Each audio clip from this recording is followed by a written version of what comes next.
Hi, my name is Corrine Rodriguez and I am presenting the case study scenario Blue Sky Project. In the beginning, we are introduced to Hudson, an IT professional at the Eastern Oceanography Institute, which is affiliated with Eastern State University, his old alma mater. While Hudson is portrayed as competent and experienced, we are led to believe that he has some social issues and prefers to take the back seat with regard to social interactions. We are told that he stopped regularly attending the bi-weekly staff meetings in order to devote more time to work. He suffered from food allergies and refrained from informal staff lunches, and that he had very little interaction with his two full-time assistants.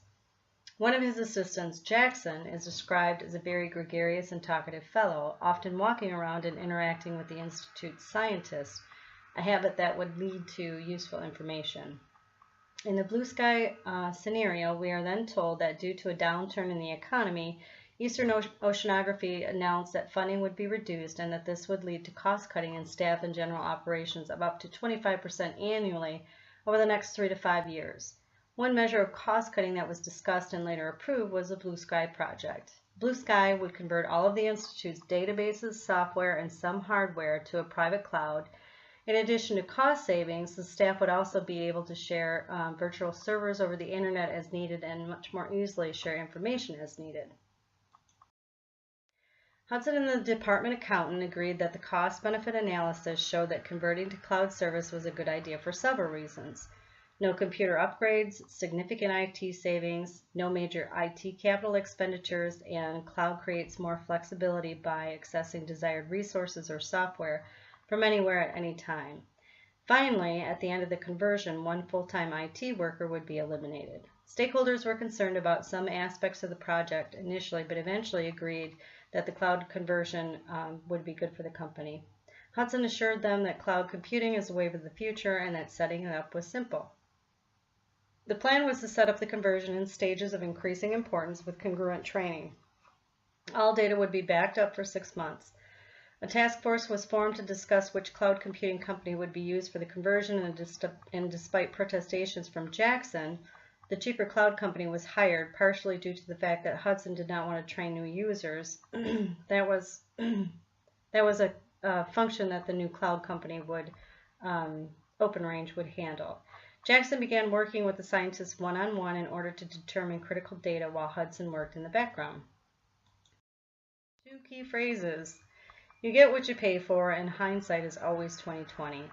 As the project progresses, several things go awry. The cloud service company, OpenRange, is unable to identify with the older staff and their training needs, creating some very frustrated clients, and the OpenRange storage system shuts down unexpectedly, disrupting operations at the Institute. At this point, it is determined that it is too costly to switch providers. The Institute is very unhappy with the conversion. At this point, both Jackson and Hudson recognize that there is a significant problem with training and with OpenRange generally. Jackson steps up and takes over the training aspect of damage control, while Hudson, once again, while productive, relegates himself to the less social aspect of cleanup and begins initiating the next phase of conversion. Additionally, 3 more part-time assistants are hired to help the staff with the transition. A full year later, and the project is considered near complete. Ultimately, the conversion worked out, and Hudson feels as if the results are satisfactory. While it seems that both men put in their due diligence, it is Jackson who is praised for the effort that he put into training and transitioning the staff. Hudson remained behind the scenes working with OpenRange on a variety of problems, and of course, at the end of the scenario, Hudson is put on the spot. So what could have happened differently in the scenario in order to produce a more positive outcome? For one, Hudson could have chosen a variety of cost-saving measures in order to offset the risk produced by depending on only one initiative. Even though he followed through with the accounting and weighed the cost-to-benefit analysis and everything looked good on paper, we all know that life happens and that risk should be absorbed over multiple cost-saving measures where possible, just as we minimize risk in investing by investing in a variety of different stock bond types. 2, hindsight is always 20/20, but choosing a company based solely on its price tag, especially when managing a high-risk project, is probably not the best plan. Although Hudson was able to save the company money in the short term, the long-term ramifications of his decision were disastrous.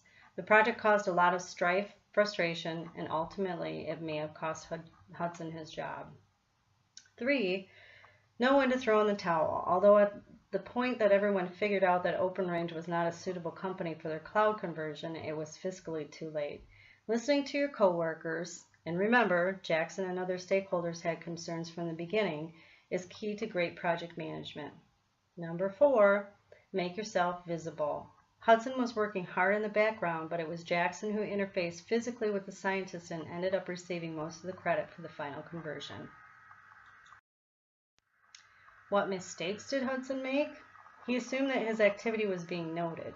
Even though his work seemed to have as much impact on the overall success of the project as Jackson was the face of the conversion and therefore ultimately received the credit for its success. Another mistake that Hudson made was not listening to the concerns of his coworkers and stakeholders. Both Jackson and the stakeholders voiced their concerns with using an inexperienced cloud company, but Hudson pressed on based on numbers and his own desire to not train the staff. Hudson was more concerned with the project's bottom line than the guaranteed smooth conversion of cloud services. At this point, Hudson really has no choice but to backtrack. He can remind the director that teamwork is what matters and that ultimately the project was successful, if not for a few bumps and bruises. He should also remind the director that while Jackson was the face of the project, Hudson made many important accomplishments during the process. It would be helpful to list these accomplishments as well as team interactions and directives, hopefully highlighting Hudson's leadership skills. I think that the greatest lesson to be learned from the Blue Sky Project is to be transparent.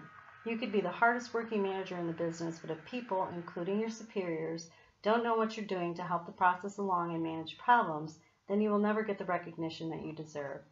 Interfacing with people from all departments and levels gives a project manager a much better and more realistic idea of the problems and potential solutions for any given undertaking. Creating relationships that we can draw on later for information, favors, or advice is extremely important to success. In conclusion, successful project management entails more than just managing a project. It also entails creating and maintaining professional relationships. Without these social interactions and without transparency to our coworkers, senior management, and stakeholders, we will never get the credit we deserve for our hard work. See and be seen. Thank you.